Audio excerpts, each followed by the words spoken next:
नमस्कार बच्चों, आज मैं आपके समक्ष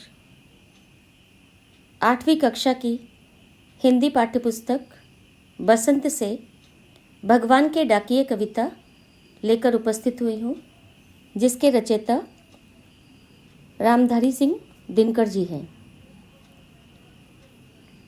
बच्चों, कविता पढ़ने से पहले हम कवि का संक्षेप में परिचय प्राप्त करेंगे। तो रामधारी सिंह दिनकर का जन्म 23 सितंबर 1908 को हुआ और इनकी मृत्यु 24 अप्रैल 1974 में। और इनका जन्म स्थान सिमरिया घाट, बेगूसराय जिला, बिहार, माने ये बिहार के रहने वाले थे। इनकी कविताएं जोश, क्रांति, विद्रोह और आक्रोश के भाव से भरी आती है।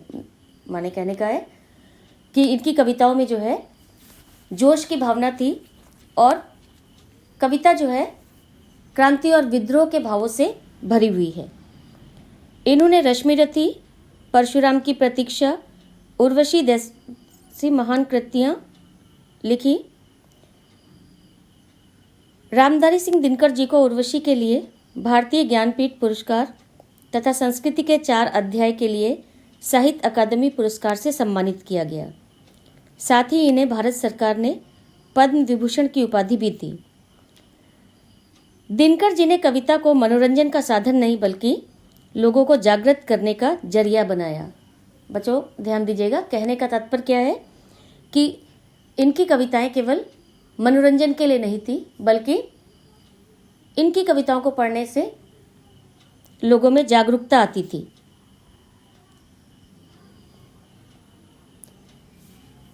इन्हें राष्ट्रकवि भी कहा जाता है।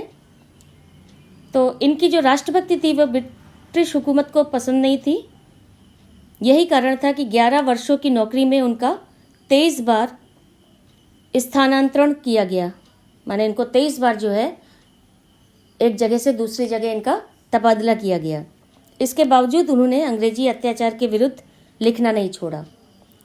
स्वतंत्रता पूर्व के विद्रोही कवि के रूप में स्थापित हुए और स्वतंत्रता के बाद राष्ट्रकवि के नाम से जाने जाते रहे। दिनकर को हम लोग राष्ट्रकवि जो है कहते हैं। वे छायावादोत्तर कवियों में पहली पीढ़ी के कवि थे। जैसे आपको पता ही है कि छायावाद के कवि जो है सुमित्रानंदन पंत है, जयशंकर प्रसाद हैं। तो छायावादोत्तर माने उसके बाद के जो कवियों में से वो पहली पीढ़ी के कवि थे। एक और उनकी कविताओं में ओज, विद्रोह, आक्रोश और क्रांति की पुकार है, तो दूसरी ओर कोमल श्रृंगारिक भावनाओं की अभिव्यक्ति, माने उन्होंने कोमल श्रृंगार से संबंधित रचनाएं भी लिखी।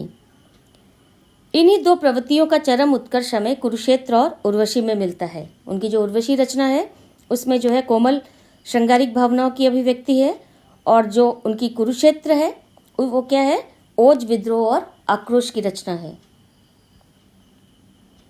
तो बच्चों हम अपनी कविता देखते हैं। भगवान के डाकिए कविता है, आज हम पढ़ेंगे। ध्यान से आप सुनिएगा। पंछी और बादल ये भगवान के डाकिए हैं जो एक महादेश से दूसरे महादेश को जाते हैं। हम तो समझ नहीं पाते हैं मगर उनकी लाई चिट्ठियाँ पेड़ पौधे, पानी और पहाड़ बाजते हैं। यहाँ पर कवि ने जो है पंछी और बादल को भगवान के डाकिए माना है। आपने इसके पहले जो है चिट्ठियों की अनूठी दुनिया पढ़ा है, उसमें आपको पता है कि पत्रों का क्या महत्व होता है, डाकिए का हमारे जीवन में क्या महत्व है।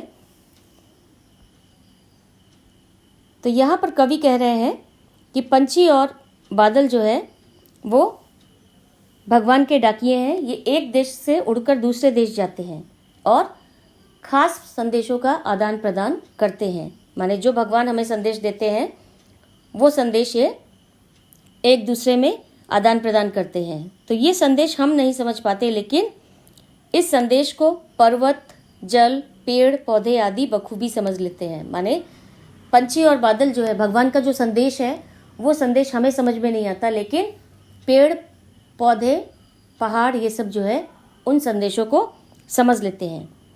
तो जिस प्रकार आपने इसके पूर्व पाठ में पढ़ा था कि जिस प्रकार डाकिया जो है एक स्थान से दूसरे स्थान जाता है और एक व्यक्ति का संदेश ले जाकर दूसरे व्यक्ति को देता है, तो उसी प्रकार ये दोनों जो है भगवान के संदेश को हम तक पहुंचाते हैं।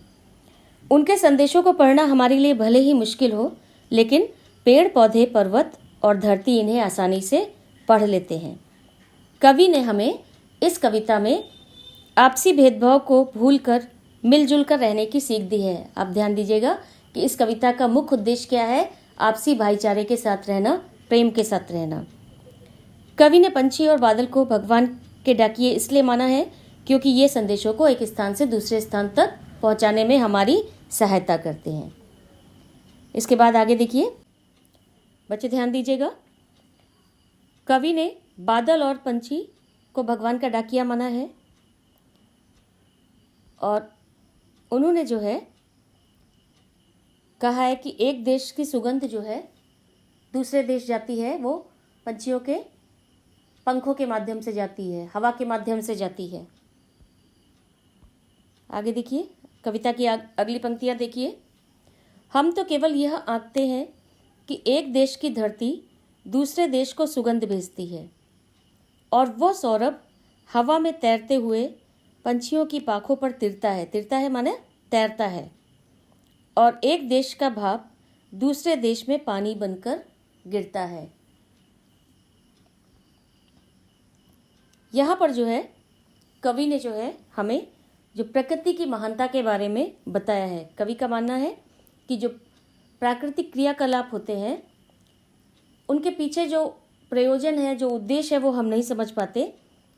हम केवल ये समझ पाते हैं कि धरती जो है एक स्थान की खुशबू दूसरे स्थान पर भेजती है और यह खुशबू जो है वो हवा में तैरते हुए पंछियों के पंखों के साथ उड़कर अन्य देशों में फैल जाती है।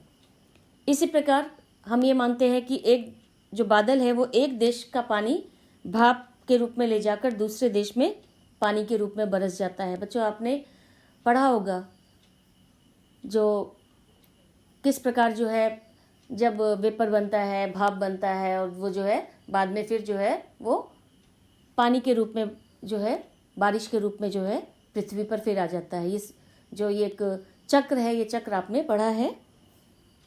तो यहाँ पर जो है कवि कहना चाहते हैं कि हमने क्या किया है, हमने सीमाओं में बांट लिया है। हमने मेरा तेरा का जो भेदभाव है वो हमारे अंदर है, लेकिन प्रकृति जो है किसी प्रकार के भेदभाव को नहीं मानती। हमने क्या किया, अपनी धरती को एक सीमा में बांध दिया है, उसके लिए हमने एक चारदीवारी बना ली है।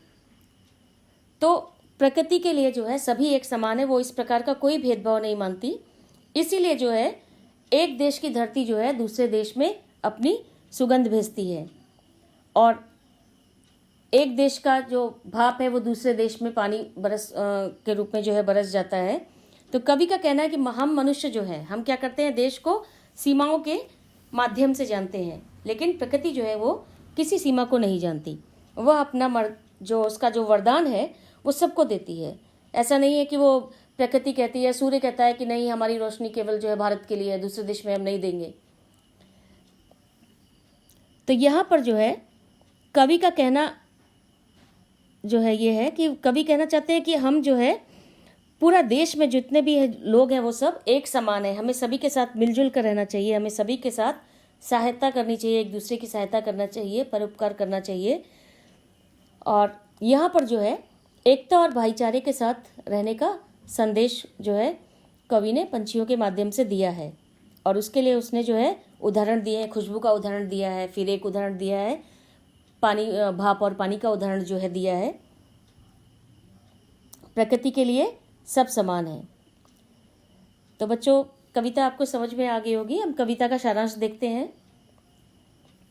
कवि पंछी और बादल का संबंध मनुष्य से जोड़ते हुए कहता है कि ये दोनों भगवान के डाकिये हैं। जिस प्रकार सरकारी डाकिये हमारे लिए प्रियजनों का संदेश लाते हैं, उसी प्रकार ये प्राकृतिक डाकिये भगवान का संदेश हमारे लिए लाते हैं। ये डाकिये किसी स्थान विशेष के लोगों के लिए संदेश लाते हैं। पंछी आकाश में यहाँ वहाँ भ्रमण करते रहते हैं तथा बादल उमड़ घुमड़ कर पृथ्वी का चक्कर लगाते हैं। इनका विचरण देखकर हमें ऐसा लगता है कि ये भगवान के डाकिये हैं जो भगवान का संदेश लेकर सभी देशों में अर्थात पूरी पृथ्वी के आसपास जो है ये घूम रहे हैं। ऐसा नहीं कि इनका संदेश जो है वो केवल किसी खास जगह के लिए है। और ये संदेश जो है सभी मनुष्यों में बांटते हैं, लेकिन अपनी अज्ञानता के कारण हम मनुष्य जो है उनका संदेश समझ नहीं पाते हैं, और जो इन प्राकृतिक डाकियों के माध्यम से जो संदेश आता है, इनकी लाई हुई चिट्ठियों को पर्वत है, पेड़ पौधे हैं और नदियाँ ये सब पढ़ते हैं। और पेड़ पौधे अपनी वायु, धरती अपनी सुगंध तथा नदियाँ अपना जल किसी सीमा विशेष में रहने वालों के लिए ही नहीं रखती, बल्कि उसका जो है उपयोग जो है सभी लोग जो है कर सकते हैं। बच्चों, ये शब्दार्थ है इसका। कविता काफ़ी सरल है। डाकिया तो आपको पता ही है, संदेश देने वाला जो संदेश लेकर आता है, पत्र लाता है। महादेश, विशाल देश, चिट्ठियाँ, पत्र आपको पता ही है। बाचते माने पढ़ना, तीरता माने तैरना, भाष्प को जो है वाष्प कहते हैं, ठीक है, आपको पता ही है। वेपर, केवल, सिर्फ, आंकते, अनुमान, धरती, पृथ्वी, सुगंध, खुशबू। सौरभ का अर्थ भी वही है। पाखों माने पंख, पंछियों के पंखों के लिए कहा गया है। बच्चों, हम इसके अभ्यास प्रश्न देखते हैं। कवि ने पंछी और बादल को भगवान के डाकिये क्यों बताया गया है, स्पष्ट कीजिए। कवि ने पंछी और बादल को भगवान के डाकिये इसलिए माना है क्योंकि ये संदेशों को एक स्थान से दूसरे स्थान तक पहुंचाने में सहायता करते हैं। जिस तरह डाकिये लोगों के संदेशों को लेकर यहाँ वहाँ जाते हैं, ठीक उसी तरह ये दोनों भी भगवान के संदेशों को हम तक पहुँचाते हैं। उनके संदेशों को पढ़ना हमारे लिए भले ही मुश्किल हो, लेकिन पेड़ पौधे, पर्वत और धरती इन्हें आसानी से पढ़ लेते हैं, माने उनको कोई कठिनाई नहीं होती इस भगवान के संदेश को समझने में।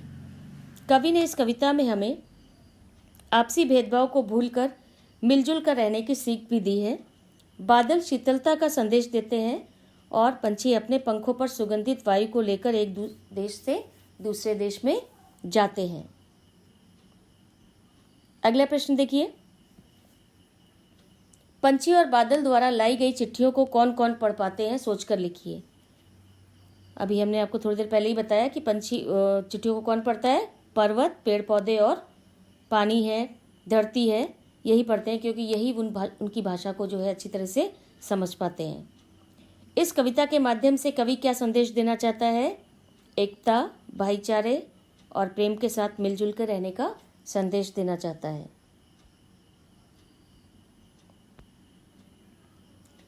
पंछी और बादल की चिट्ठियों में पेड़ पौधे, पानी और पहाड़ क्या पढ़ पाते हैं?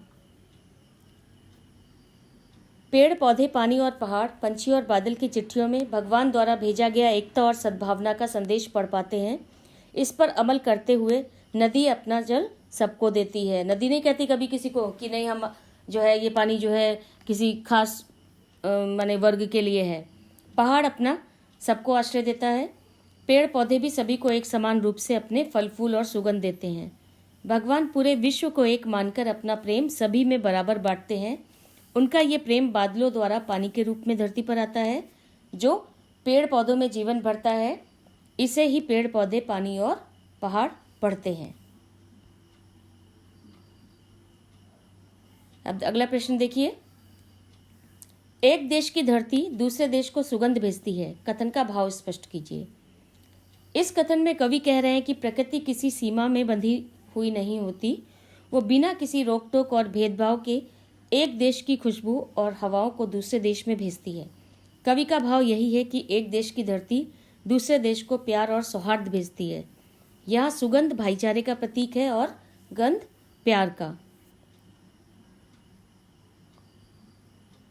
बच्चों, ये कुछ अतिरिक्त प्रश्नोत्तर हैं, इनको ध्यान से देखिएगा। क्या बादल सीमाओं को मानते हैं? तो उत्तर है नहीं, क्योंकि अगर मानते तो फिर केवल एक स्थान पे ही रहते। भगवान के डाकिये किन्हें कहा गया है? पंछी और बादल को। इस कविता के माध्यम से कवि क्या संदेश देना चाहता है? एकता का, प्रेम का, भाईचारे का, सभी के साथ मिलजुल कर रहने का संदेश देना चाहता है। बादल और पंछी क्या संदेश लेकर आते हैं? बादल और पंछी प्रकृति में होने वाले परिवर्तन का संदेश लेकर आते हैं। पंछी और बादल द्वारा लाई गई चिट्ठियों को कौन कौन पढ़ पाते हैं? ये प्रश्न भी हम इसको जो है अभी कर चुके हैं। चिट्ठियों को जो है कौन पहचानता है? पशु पक्षी, पेड़ पौधे, नदियाँ और पहाड़ी पढ़ पाते हैं। पंछियों और बादल की चिट्ठियों के आदान प्रदान को आप किस दृष्टि से देख सकते हैं? पंछी और बादल की चिट्ठियों के आदान प्रदान को हम प्रेम, सौहार्द और आपसी सद्भाव की दृष्टि से देख सकते हैं। यह हमें यही संदेश देते हैं। बच्चे ध्यान दीजिए, यहाँ पर ये कुछ आपकी जो है गतिविधियाँ हैं, तो इनको जो है आप अपनी जो कक्षा कार्य कॉपी पे कर लेंगे। देखिए, पहला देखिए, आज विश्व में कहीं भी संवाद भेजने और पाने का एक बड़ा साधन इंटरनेट है। पंछी और बादल की चिट्ठियों की तुलना इंटरनेट से करते हुए 10 पंक्तियाँ लिखिए। दूसरा देखिए, हमारे जीवन में डाकिये की भूमिका पर 10 वाक्य लिखिए। अगला प्रश्न देखिए, आधुनिक सोशल मीडिया के महत्वपूर्ण संसाधनों के नाम लिखिए। इसके बाद है आपके लिए ये गतिविधि, पंछी एक देश से दूसरे देश को क्यों जाते होंगे, इस बारे में अपने विचार लिखिए। इसको आप जो है अपने शब्दों में जो है लिखेंगे। तो ये आपकी जो है कक्षा गतिविधियाँ हैं और ये पाठ जो है यहीं समाप्त होता है। धन्यवाद।